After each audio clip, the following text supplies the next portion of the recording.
In today's video, I'm going to teach you how to use HubSpot snippets in your templates and emails. First things first, you'll need to open HubSpot and make sure you're logged into your account.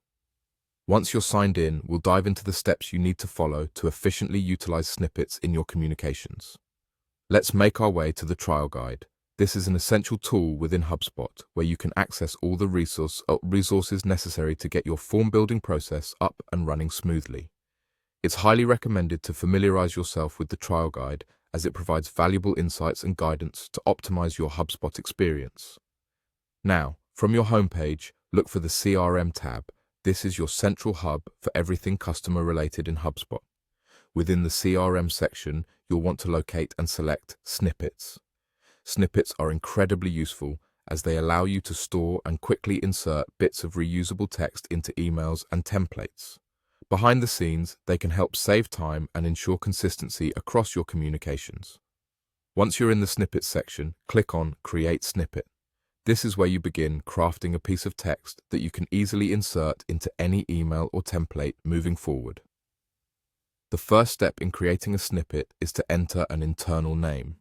This name is purely for your reference, so choose something clear and descriptive that will help you easily identify what this snippet is intended for later on. Next, enter the snippet text. This is the actual content that you'll be able to insert when needed.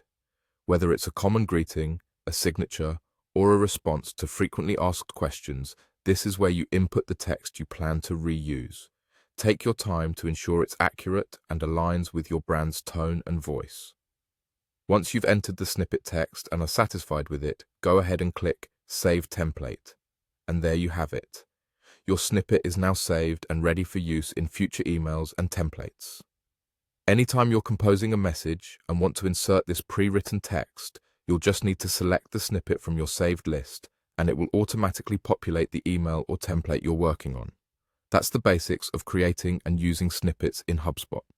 This feature, while simple, can dramatically improve your efficiency and ensure that your communications are both consistent and professional. Remember, the trial guide is always there for more in-depth assistance, so don't hesitate to explore further. Happy HubSpotting, and until next time, take care.